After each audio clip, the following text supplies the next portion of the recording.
So கிளினிக்கு run பண்ணுறதுக்கே ஒரு 1 or 2 years இல்லை ஒர்க் பண்ணால் தான் நம்மளால் தெரிஞ்சுக்க முடியும். எமர்ஜென்சி அப்படின்னு வரும்போது என்ன மாதிரிலாம் எமர்ஜென்சி ஒரு கிளினிக் வரும், அதை அவங்க எப்படி மேனேஜ் பண்ணணும்? Don't see a patient as a patient. அந்த ஒரு பேஷண்ட் தான் வந்து ஒரு ஃபேமிலியே கூட்டிகிட்டு வருவாங்க. பட் வந்து அந்த பேஷண்ட்டை எப்படி வந்து ஒரு இனிஷியலாக பிகினர்ஸ் வந்து அவங்க வந்து எடுத்துகிட்டு வருது?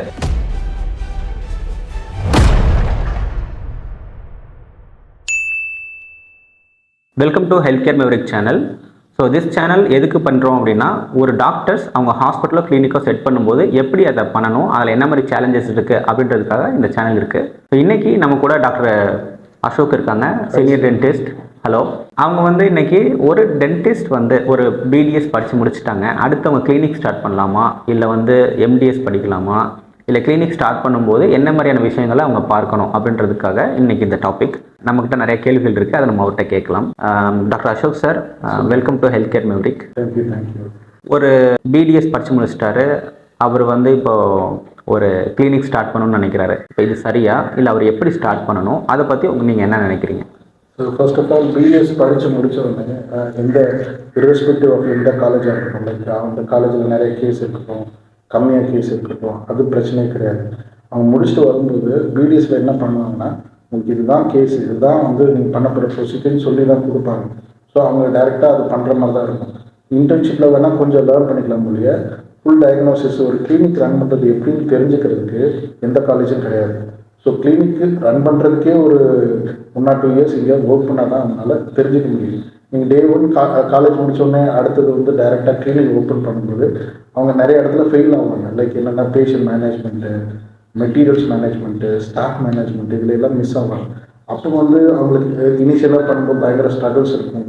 நிறைய பேர் வந்து கிளினிக்கு ஸ்டார்ட் பண்ணிவிட்டு 6 months ஷட் பண்ணுறது, இல்லை 1 year ஷட் பண்ணுறது, அந்த மாதிரி நிறைய இஷ்யூஸ் நடக்கும். ஸோ அதெல்லாம் அவாய்ட் பண்ணிக்கணும்னா ஃபஸ்ட்டு அவங்க ஒரு என்ன எக்ஸ்பீரியன்ஸ் இருந்தாலும் கிளினிக்கல் எக்ஸ்பீரியன்ஸ், ஒரு ப்ரைவேட் கிளினிக்கில் ஒர்க் பண்ணுறதுங்கிறது எக்ஸ்பீரியன்ஸே வேறு மாதிரி இருக்கும். ஈவன் நானே வந்து பிடிஎஸ் முடித்தோடனேவும் கொஞ்சம் ஒர்க் பண்ணேன். எம்டிஎஸ் முடிச்சுட்டு ஒரு 1 year ஒர்க் பண்ணிட்டு தான் என்னோடய கிளினிக்கே ஸ்டார்ட் பண்ணேன். ஏன்னா எனக்கு வந்து எம்டிஎஸில் கான்ஃபிடன்ஸ் இருந்தது, ஸ்டார்ட் பண்ணியிருக்க முடியும். பட் ஆனால் ஒரு கிளினிக் ரன் பண்ணுறதே ஒரு பெரிய டேலண்ட்டு. அது எப்படின்னு தெரிஞ்சுக்கிறதுக்கு எம்டிஎஸ் முடித்த பிறகு ஒரு 1 year ஒர்க் பண்ணி ப்ரைவேட் கிளினிக்கில் ஃபுல் டைமாக ஒர்க் பண்ணி அப்புறம் தான் பண்ண முடியும். பார்ட் டைமாக ஒர்க் பண்ணும்போது அவங்களால பெருசாக லேர்ன் பண்ண முடியாது. ஜஸ்ட் ஒரு 3-4 hours என்ன அவங்க வந்து பண்ணுற கேஸ் மட்டும்தான் இருக்கும். எப்போ வந்து ஒரு ப்ரைவேட் கிளினிக் ஒர்க் பண்ணும்போது அவங்க ஃப்ரீயாக இருக்காங்க அப்படிங்கும்போது அந்த கிளினிக்கில் என்ன நடக்குது, என்னென்ன சின்ன சின்ன இஷ்யூஸ் வருது, அந்த மாதிரி இதெல்லாம் ஹேண்டில் பண்ண முடியும். அது தெரிஞ்சுக்கிறது கட்டாயம் 1 or 2 years வந்து ஒரு கிளினிக்கில் ஒர்க் பண்ணிவிட்டு அப்புறம் அவங்க கிளினிக்கை ஸ்டார்ட் பண்ணாங்கன்னா பெட்டராக இருக்கும். Super sir. ஸோ வந்து அவங்க ஒரு எக்ஸ்பீரியன்ஸை கேதர் பண்ணிவிட்டு ஒரு கிளினிக்கை ஸ்டார்ட் பண்ணணும்னு சொல்கிறீங்க. சரி, இப்போது நீங்கள் ஒரு கிளினிக்கை ஸ்டார்ட் பண்ணும்போது உங்களுக்கு என்ன மாதிரி சேலஞ்சஸ் இருந்துச்சு, அதை நீங்கள் எப்படி ஓவர் கம் பண்ணீங்க? நான் கிளினிக்கை ஸ்டார்ட் பண்ணும்போது என்ன மாதிரி சேலஞ்சஸ் இருந்ததுன்னா, ஃபர்ஸ்ட் ஆஃப் ஆல் வந்து இடம் சூஸ் பண்ணுறது இருக்கும். சில பேர் வந்து மெயின் ரோட்டில் போடுங்க நல்லா இருக்கும்பாங்க, சில பேர் இண்டிவிஜுவல் ஹவுஸில் பண்ணுங்கம்பாங்க. இது வந்து நீங்கள் சூஸ் பண்ணுற ஏரியா பொறுத்து இருக்குது. நீங்கள் சூஸ் பண்ணுற ஏரியா ரெசிடென்ஷியலாக இருந்தால் anywhere is doesn't matter. 2 commercial mix பிளேஸில் இருந்ததுனால, லைக் ரெசிடென்ஷியல் கமர்ஷியல்னால் கொஞ்சம் மெயினில் எடுக்க பாருங்கள். இல்லைன்னா வந்து அது உங்களோட பட்ஜெட் பொறுத்து இருக்குது. மெயினாக அது வந்து நீங்கள் என்ன மாதிரி கிளினிக் போட போகிறீங்கிறது உங்கள் பட்ஜெட்டை வச்சுருக்கு. இப்போது அவங்க வந்து அந்த ஏரியாவுக்கு தகுந்த மாதிரி நீங்கள் இருக்குன்னு சொன்னீங்க. நீங்கள் என்ன சேலஞ்சஸ் ஃபேஸ் பண்ணீங்க, அது மெயினாக சொன்னீங்கன்னா பரவாயில்ல. நான் மெயினாக என்ன சேலஞ்சஸ் ஃபேஸ் பண்ணேன்னா, ஃபஸ்ட் இனிஷியலாக வந்து டக்குன்னு ஒரு கிளினிக் ஒரு ஸ்பேஸ் கிடச்சது எடுத்துட்டேன். அதோட என்ட்ரன்ஸ் சின்னதாகவே தான் இருந்தது. 11 வருஷமாக இன்னும் அதே கிளினிக்கில் தான் இருக்கேன். இன்னும் என்னால் என்ட்ரன்ஸை பெருசு பண்ண முடியாது, நியர் பை ஷிஃப்ட் ஆக முடியாது. காரணம் என்னென்னா, நம்ம ஆல்ரெடி ப்ராக்டிஸ் பண்ணுறோம், நகர்ந்துட்டால் அது அட்ரஸ் சேஞ்ச் இருந்தால் நல்லா இருக்காது, என்னால் அதை மூவ் பண்ணவே முடியல. ஸோ இப்போ வரைக்குமே அந்த ஒரு சின்ன ப்ராப்ளம் இருக்குது. உள்ளே கிளினிக் பெருசாக இருந்தாலும் வெளியில் பார்க்கும்போது ரொம்ப குட்டியாக தான் இருக்கும். இப்போ நான் மேலே கிட்டத்தட்ட ஒரு 2000 square feet வச்சுருந்தாலும் என் என்ட்ரன்ஸ் வந்து 8 அடி தான். ஸோ அதை ஃபேஸ் பண்ணுறேன். அது நான் முதலே கரெக்டாக சூஸ் பண்ணியிருந்தேன்னா மேபி நம்ம எல்லோரும் இப்போ கிடைச்சா போதுன்னு இது பண்ணியிருக்கோம். அது ஒன்று இருக்குது. ரெண்டாவது பார்க்கிங். இப்போ இருக்கிற டிராஃபிக்கு மெயினாக பார்க்கிங் பார்க்குறாங்க. பார்க்கிங்கோட இல்லைன்னா பேஷண்ட்ஸ் கொஞ்சம் சிரமப்படுறாங்க. சார், இப்போது நீங்கள் வந்து ஓகே கிளினிக் ஸ்டார்ட் பண்ணிட்டீங்க, அது வந்து கரெக்டான பிளேஸாக சூஸ் பண்ணணும். நெக்ஸ்ட் 10 இயர்ஸில் அங்கே வந்து ஒரு ப்ராக்டிஸ் பண்ணுறதா இருந்தால் அந்த இடம் எப்படி இருக்குன்னு யோசிச்சுட்டு இப்போ அந்த பிளேஸை சூஸ் பண்ணணும், பார்க்கிங்கை சூஸ் பண்ணணும் கரெக்டாக அப்படின்னு சொன்னீங்க. இப்போ அடுத்த பாயிண்ட் என்னென்னா, ஒரு பேஷண்ட் நிறையா வரணும் அந்த கிளினிக்கு இல்லையா? அட் எண்ட் ஆஃப் த டே ஒரு கிளினிக் போகிறதே பேஷண்ட் வரதுக்கு தான். அந்த டைமில் இன்றைக்கி நீங்கள் ஒரு சீனியர் டென்டிஸ்ட்டாக சக்ஸஸ்ஃபுல் டென்டிஸ்ட்டாக இருக்கிறீங்க, நிறைய பேஷண்ட்டை ட்ரீட் பண்ணுறீங்க, உங்கள் கிளினிக் எக்ஸ்பேண்ட் பண்ணியிருக்கீங்க. பட் வந்து அந்த பேஷண்ட்டை எப்படி வந்து ஒரு இனிஷியலாக பிகினர்ஸ் வந்து அவங்க வந்து எடுத்துகிட்டு வர்றது, அந்த டைமில் நீங்கள் எப்படி அந்த சேலஞ்சஸை எதிர்கொண்டீங்க? இன்றைக்கி இவ்வளோ பேஷண்ட் உங்களுக்கு வராங்கன்னா என்ன காரணம்? நீங்கள் ஒரு டென்டிஸ்ட்டுக்கு புதுசாக வரவங்களுக்கு இந்த மாதிரிலாம் நீங்கள் செய்யுங்கன்னு ஒரு சில பாயிண்ட் சொன்னீங்கன்னா நல்லாயிருக்கும். அதாவது இப்போ பேஷண்ட்ஸ் வர்றாங்கன்னா எல்லா ப்ரொசீஜரும் நம்மளே பண்ணணும்னு நினைக்கக்கூடாது. ஏன்னா ஒரு சில ப்ரொசீஜர்ஸ் நம்மளால் பண்ண முடியும், ஒரு சில ப்ரொசீஜர்ஸ் வந்து ஸ்பெஷலிஸ்ட் கூப்பிட்டா பெட்டராக பண்ணுவாங்க. நம்ம வந்து நம்மளே பண்ணி எல்லாருமே நம்மளே பண்ணணும்னு நினைக்கும்போது ஏதோ ஒரு இடத்துல உங்கள் பண்ணும்போது நேம் ஸ்பாயில் ஆகிடும். ஸோ பெட்டர் வந்து உங்களுக்கு ஒரு சில ப்ரொசீஜர்ஸ் வச்சுக்கங்க, அதை தாண்டி மற்ற ப்ரொசீஜர்ஸ் எல்லாமே ஸ்பெஷலிஸ்ட்டை ஹேண்டில் பண்ண விட்டுருங்க. For example clip, impaction tooth, last molar tooth extraction, அப்புறம் வந்து பார்த்திங்கன்னா சில டைம் வந்து பீரியோடான்டிஸ்ட்டை கூப்பிட்ருவோம், சைல்டு டென்டிஸ்டாக. ஏன்னா நம்ம அதை ஹேண்டில் பண்ண போய் அது வந்து சில டைம் வந்து பேக் ஃபயர் ஆகும். லைக் பேஷண்ட் நம்ம மேலே ட்ரஸ்ட் இருக்காது. இனிஷியலாக பேஷண்ட் நம்மள்கிட்ட வரணும்னா அவங்க வர்றது வந்து பேஷண்ட் கையில் தான் இருக்குது. நம்ம கூகுள் விசிபிலிட்டி ப்ளஸ் நம்ம கிளினிக் லொக்கேஷன் இருக்குது, உங்களோட ஃபேமிலி ஃப்ரெண்ட்ஸு இப்படி தான் வருவாங்க. ஸோ எடுத்த உடனே வந்து நம்ம உங்களை ட்ரஸ்ட் பில்ட் பண்ணோம்னா கொஞ்சம் கொஞ்சமாக அவங்களுக்கு வந்து ட்ரீட்மெண்ட்டை try to explain the procedure and அவங்களுக்கு வந்து இதுதான் அப்படின்னு சஜஸ்ட் பண்ணாதீங்க. அவங்களுக்கு என்ன தேவையோ அதை பார்த்துட்டு அதுக்கு தகுந்த மாதிரி ப்ரொசீஜர் ஸ்டார்ட். இப்போ டே 1ல் இப்போ ஃபஸ்ட்டு 30 நாள் எப்படி இருந்துச்சு, 60 நாள் எப்படி இருந்துச்சு, ஃபஸ்ட்டு 1 இயர் எப்படி இருந்துச்சு உங்களுக்கு? டே 1 அப்படிங்கிறது வந்து பார்த்தீங்கன்னா எனக்கு ஃபஸ்ட்டு ஒரு 30 டேஸில் வந்து பார்த்தீங்கன்னா நமக்கு கிளினிக் ரெண்ட்டுக்கு வர்றதே பெரிய விஷயமாக தான் இருக்கும். அது வந்தாலே பெரிய அச்சீவ்மெண்ட்டாக தான் இருக்கும். அதுக்கப்புறம் டே 2, டே 3 இப்போல்லாம் வந்து அந்த மாதிரி கிடையாது. ஸோ நம்ம போக போக தான் நம்ம இது பண்ணணும். Never rush the patient with all the procedures together. அதுதான் என்னோட ஒரு இது சொல்லுவேன். அவங்க பேசிக்காக எதுக்கு வந்திருக்காங்களோ அதை சால்வ் பண்ணிட்டு அடுத்தடுத்த ப்ரொசீஜர் பண்ண பாருங்க. மற்றபடி கோடான் தான் டாக்டர்ஸ்க்கு வர்றது வந்து லைக் என்ன ஒரு ஹோட்டல் மாதிரியோ ஒரு வேறு ஏதாவது ஒரு ரெஸ்டாரண்ட் மாதிரி அந்த மாதிரி வந்து உங்களுக்கு ஜஸ்ட் ரிவ்யூ பார்த்துட்டுலாம் வந்துட மாட்டாங்க. ரிவ்யூ பார்ப்பாங்க, 4 பேர்கிட்ட கேட்பாங்க, வந்து பார்ப்பாங்க, சின்ன ப்ரொசீஜர்ஸ் பண்ணுவாங்க. அதுக்கப்புறம் தான் அவங்ககிட்ட பெரிய ப்ரொசீஜர்ஸ் பண்ணிப்பாங்க. நீங்கள் எடுத்த உடனே நான் வந்து பெரிய ப்ரொசீஜர்ஸ் தான் பண்ணுவேன் அதையே ரொம்ப இன்சிஸ்ட் பண்ணிங்கன்னா அவங்க பேசிக்காக உங்களை எதுக்கு ட்ரஸ்ட் பண்ணணும்? ஃபஸ்ட்டு சின்ன ப்ரொசீஜர்ஸ் பண்ணி நீங்கள் ஒழுங்காக பண்ணிங்கன்னா நீங்கள் நல்லா பண்ணிங்கன்னா தான் அடுத்த போய் பெரிய ப்ரொசீஜர்ஸ் பண்ணுவாங்க.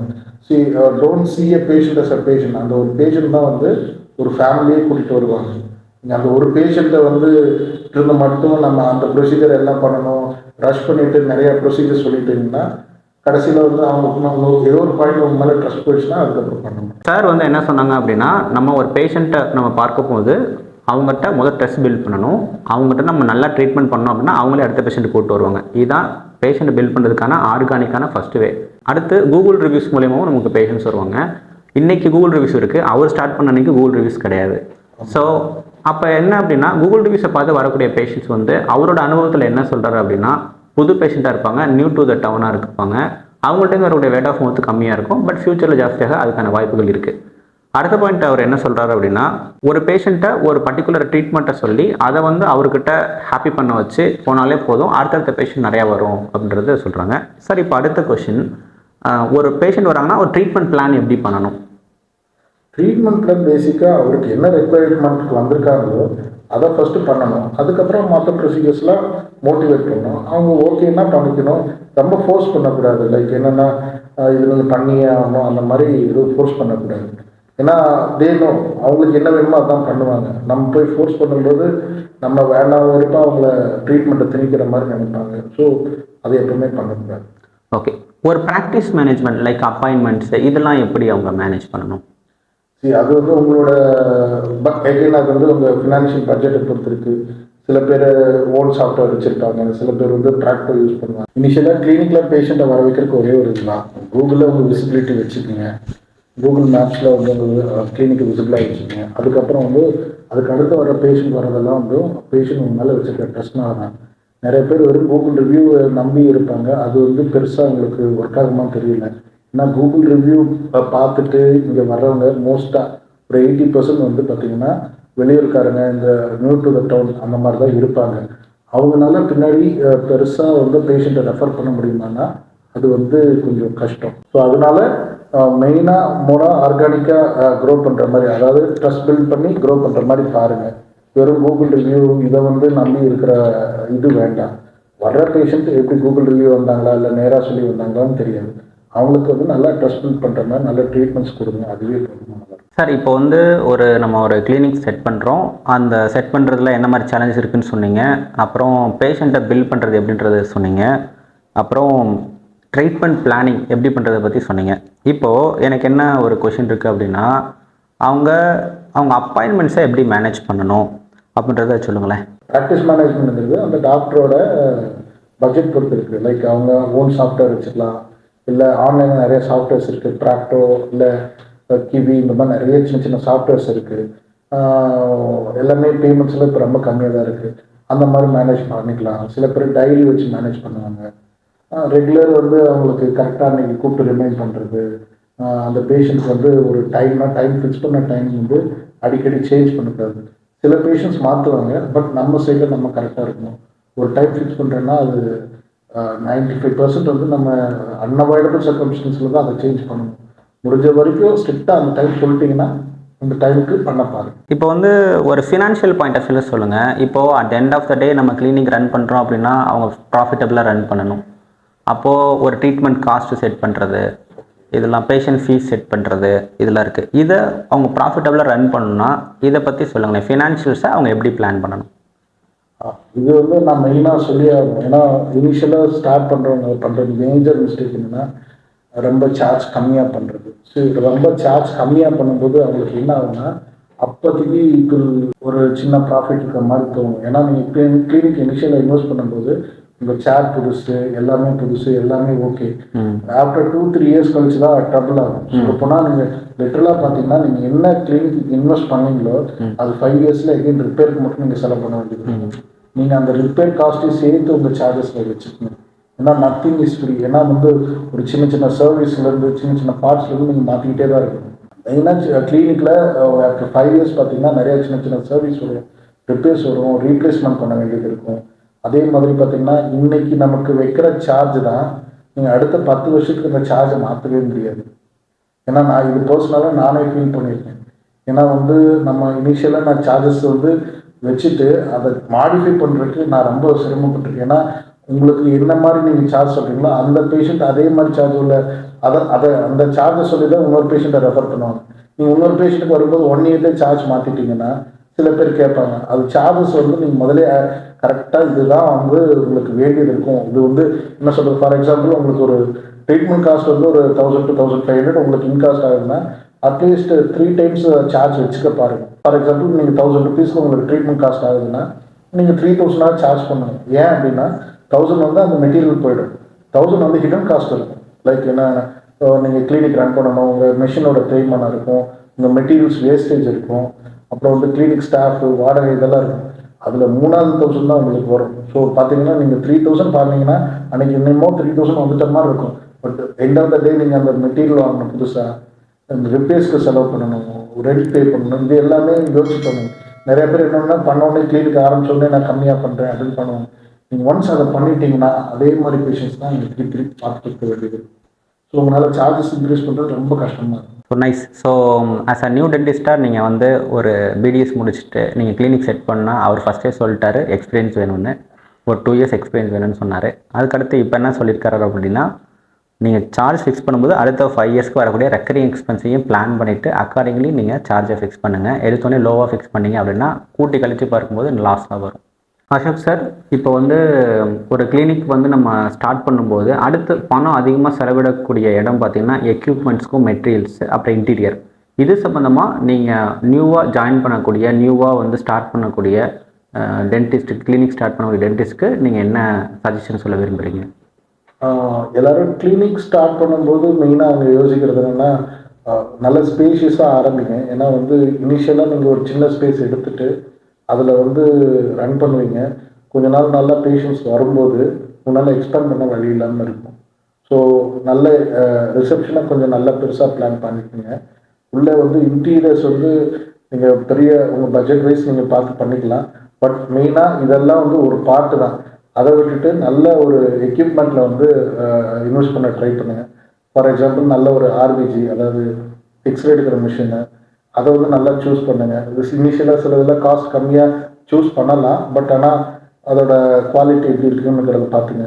ஏன்னா சில எக்ஸ்ரே மிஷின்ஸ்லாம் are meant to come for 10 years at least. So அதுக்கு நல்ல இன்வெஸ்ட்மெண்ட் பண்ணுறது தப்பு கிடையாது. அதே மாதிரி ஒரு ஆர்பிஜிக்கும் நல்ல இன்வெஸ்ட் பண்ணுங்கள். இன்னொன்று, நீங்கள் ஒரு ஆர்பிஜி செட் பண்ணுற டெஸ்க்டாப்பை வந்து பார்த்தீங்கன்னா நல்ல ஹை எண்டு டெஸ்க்டாப்பாக போய்க்குங்க. ஸோ தட் வந்து உங்களுக்கு ஸ்டோரேஜ் ஃபுல்லாக நீங்கள் டெலிட் பண்ண தேவை இருக்காது. மெயினாக எல்லாரும் பேஷண்ட் ரெக்கார்ட்ஸை மெயின்டைன் பண்ணுங்கள். அதுதான் மெயினாக நான் சொல்கிறேன். Thank you sir. இப்போது ஒரு கிளினிக்கு வந்து ஒரு டாக்டர் எவ்வளோ முக்கியமோ அவங்க சப்போர்ட்டிவ் ஸ்டாஃப் ரொம்ப முக்கியம். இனிஷியலாக கிளினிக் ஸ்டார்ட் பண்ணும்போது எப்படிப்பட்ட ஸ்டாஃப் எடுக்கணும், எத்தனை பேர் எடுக்கணும் அப்படின்றத வச்சுக்கணும். இனிஷியலாக கிளினிக் ஸ்டார்ட் பண்ணும்போது நிறைய பேர் இனிஷியலாக நானே பண்ண தப்பு என்னென்னா, ஒரே அட்டெண்டர் ஒரே ரிசப்ஷனிஸ்ட் அந்த மாதிரி இருப்பாங்க, இல்லை ஒரே ஆள் 2 வேலையை பார்க்குறது. ஒன்ஸ் வந்து ஒரு ஆளுக்கு ஒரு வேலை கொடுத்துட்டிங்கன்னா அந்த வேலையை அவங்க மட்டும் பார்க்க ரிப்பீட்டடாக அந்த ஒர்க்கை கரெக்டாக பண்ணுவாங்க. ஸோ மினிமம் ஒரு அட்டெண்டர், அதாவது உங்கள் சேர் சைடு அசிஸ்ட் பண்ணுறதுக்கு, க்ளீன் பண்ணுறதுக்கு. இன்னொன்று வந்து பார்த்திங்கன்னா வெளியில் ரிசப்ஷனிஸ்ட் அவங்க வந்து ஃபோனை ஹேண்டில் பண்ணுறதுக்கு. இது நீங்கள் டே 1லேருந்தே ஸ்டார்ட் பண்ணி பழகினீங்கன்னா அதை ப்ராக்டிஸ் கொண்டு வர முடியும். இனிஷியலாக பார்த்துக்கலாம்னு விட்டிங்கன்னா அது உங்களுக்கு ப்ராப்ளம் இருக்கும். ஏன்னா ஒரு ஃபார் எக்ஸாம்பிள் நீங்கள் ஒரே ஒரு பர்சனை தான் வந்து நீங்கள் ரெக்ரூட் பண்ணியிருக்கீங்க, அவங்க தான் ரிசப்ஷன் இது ஹேண்டில் பண்ண. அங்கே எல்லா நாளும் 365 days வருவாங்கன்னு எதிர்பார்க்க முடியாது. ஒரு 10 நாள் லீவ் போடுறாங்க, உங்கள் கிளினிக்கே ஸ்டன் ஆகிடும். அட்லீஸ்ட் மினிமம் பேக்கப்புக்கு ஒரு ஆள் வைக்கணும். அப்போ தான் 2 பேர் இருந்தால் தான் சப்போஸ் ரிசப்ஷனிஸ்ட் லீவ் போட்டாலும் உள்ளே இருக்கவங்க பார்த்துப்பாங்க, உள்ளே இருக்கவங்க லீவ் போட்டாலும் வெளியில் ரிசப்ஷன் வந்து உங்களை ஹேண்டில் பண்ணுவாங்க.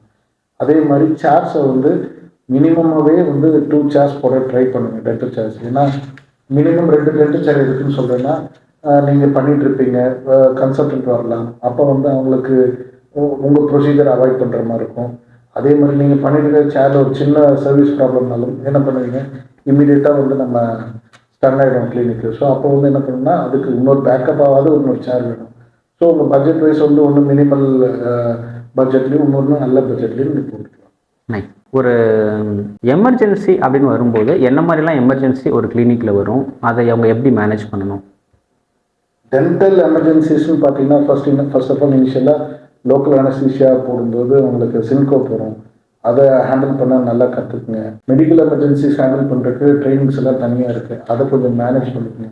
பேசிக் ட்ரக்ஸ் மெடிக்கல் எமர்ஜென்சி கிட்னு இருக்குது, அந்த கிட்ஸ் வாங்கி வச்சுங்க, லைக் ஆம்பு பேக் இந்த மாதிரிலாம் வாங்கி வச்சுங்க. எனி ஆஸ்பிக்சியேஷன்லாம் வருதுன்னா அதை நீங்கள் மெயின்டைன் பண்ணலாம், அதை வந்து மேனேஜ் பண்ணலாம். இன்னொன்று பக்கத்தில் நியர்பை ஹாஸ்பிட்டல் நம்பர்ஸை வச்சுக்கோங்க, பேஷண்ட்டை கேரி பண்ணுற மாதிரி வைங்க. ஸோ ஃபர்ஸ்ட் ஃப்ளோரில் இருக்கிறவங்க அட்லீஸ்ட் கொஞ்சம் வீல் சேர் அந்த மாதிரி ரெடி பண்ணி வச்சுக்கோங்க.